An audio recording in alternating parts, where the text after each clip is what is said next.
राधे राधे, हरे कृष्णा। आप सभी को देव उठनी एकादशी की बहुत बहुत शुभकामनाएं। भक्तों, आप सभी के जीवन में भगवान श्री हरि विष्णु जी की कृपा सदैव बनी रहे। आज कार्तिक शुक्ल पक्ष की एकादशी है, जिसे देव उठनी एकादशी के नाम से जाना जाता है। इस एकादशी को देव उत्थान एकादशी व देव प्रबोधनी एकादशी के नाम से भी जाना जाता है। देव उठनी एकादशी को भगवान विष्णु 4 महीने बाद योग निद्रा से जागती हैं और सृष्टि का संचालन करते हैं। इसी दिन से शादी, विवाह, मुंडन, सगाई जैसे मांगलिक कार्य भी प्रारंभ हो जाते हैं, यानी कि शुभ कार्यों का प्रारंभ हो जाता है देवउठनी एकादशी के दिन से ही। और बहुत सी जगहों पर इस दिन तुलसी विवाह भी कराया जाता है। मान्यता है कि इस दिन भगवान विष्णु के रूप भगवान शालिग्राम और माता लक्ष्मी का विवाह करने से कन्यादान के समान फल प्राप्त होता है। आज की वीडियो में आप सभी जानेंगे देव उठनी एकादशी व्रत का पारण कब और कैसे करें, व्रत पारण करने की सही विधि क्या रहेगी। क्योंकि भक्तों, इस बार एकादशी को लेकर बहुत सा कन्फ्यूजन बना हुआ है।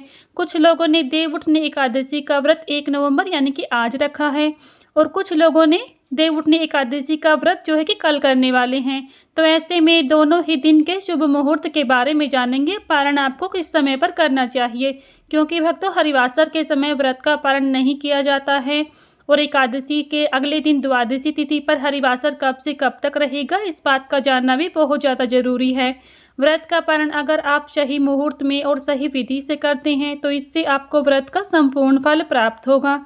तो वीडियो को आप सभी एंड तक जरूर देखिएगा, और वीडियो आपको पसंद आए तो प्लीज़ लाइक शेयर करें। चैनल पर नए हैं तो चैनल को सब्सक्राइब कर लें, बेल आइकन को प्रेस कर लें, जिससे आप सभी को हिंदू धर्म से जुड़े सभी व्रत और त्योहार की वीडियोस देखने को मिलेंगी। देव उठनी एकादशी 1 नवंबर को सुबह 9:11 से प्रारंभ हो चुकी है। साथ ही इसका समापन 2 नवंबर को सुबह 7:31 पर होगा। इसलिए उदय तिथि के अनुसार कुछ लोगों ने इस एकादशी का व्रत 2 नवंबर को भी रखना होगा, और साथ ही 1 नवंबर को भी कुछ लोगों ने ये व्रत रखा है। तो जैसे कि आपके यहाँ पर आपने व्रत रखा है, उसी व्रत के अनुसार ही आप व्रत का पारण करें। कुछ लोगों को तो ये भी पता नहीं होता है कि एकादशी व्रत का पारण किसे कहते हैं। तो देखिए भक्तों, जब हम एकादशी का व्रत करती हैं तो जिसका व्रत का पारण द्वादशी तिथि में किया जाता है, यानी कि अपने व्रत को खोलना, व्रत को तोड़ना या फिर व्रत का पारण करना एक ही बात होता है। द्वादशी तिथि पर एकादशी के व्रत का पारण किया जाता है। द्वादशी तिथि पर श्री हरि विष्णु जी की सुबह ब्रह्म मुहूर्त में पूजा अर्चना करने के बाद उन्हें शुद्ध सात्विक भोजन का भोग लगाया जाता है। साथ ही इसके बाद ब्राह्मणों को दान दक्षिणा देने के बाद ही स्वयं व्रत का पारण किया जाता है। भगवान विष्णु को चढ़ाई हुई सभी पूजन सामग्री से आप व्रत का पारण कर सकते हैं, या फिर मुख में तुलसी दल डालकर भी व्रत का पारण किया जाता है। देव उठनी एकादशी से अगले दिन द्वादशी तिथि पर व्रत का पारण किया जाएगा। एकादशी व्रत समाप्त करने को व्रत का पारण कहते हैं। देव उठनी एकादशी व्रत का पारण 2 नवंबर को किया जाएगा। जिन लोगों ने 1 नवंबर को व्रत किया है तो आप शुभ मुहूर्त में सुबह दोपहर 1:11 से दोपहर 3:23 तक व्रत का पारण किया जाएगा। एक बार फिर से सुन लें, एकादशी व्रत का पारण शुभ मुहूर्त दोपहर 1:11 से लेकर दोपहर 3:23 तक रहेगा। पारण के दिन हरिवासर समाप्त होने का समय रहेगा दोपहर 12:55 तक। इसके बाद ही आप व्रत का पारण कर सकते हैं। हरिवासर के समय व्रत का पारण नहीं किया जाता है। अगर आप ऐसा करते हैं तो इससे आपका व्रत शुभ नहीं माना जाता है और ना ही व्रत का संपूर्ण फल प्राप्त होता है।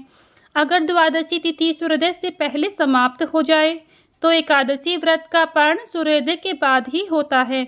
द्वादशी तिथि के भीतर एकादशी व्रत का पारण न करना पाप करने के समान माना जाता है, और कहते हैं कि एकादशी व्रत का पारण हरिवासर के दौरान भी नहीं करना चाहिए।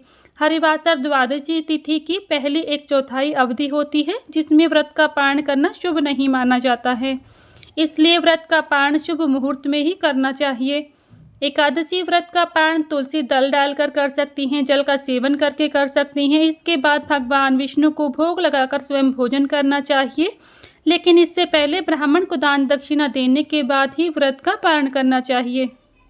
इसके अतिरिक्त जो भक्त देव उठनी एकादशी का व्रत 2 नवंबर को रखने वाले हैं तो उनके लिए व्रत का पारण 3 नवंबर को किया जाएगा।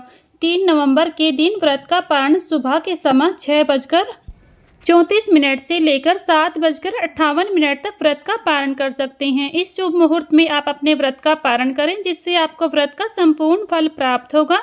तो भक्तों, ये थी देवउठनी एकादशी व्रत पारण की सही और संपूर्ण विधि, साथ ही शुभ मुहूर्त। इस एकादशी व्रत का पारण अगर आप सही विधि और शुभ मुहूर्त में करते हैं तो आपको व्रत का संपूर्ण फल प्राप्त होगा, श्री हरि विष्णु जी की कृपा प्राप्त होगी।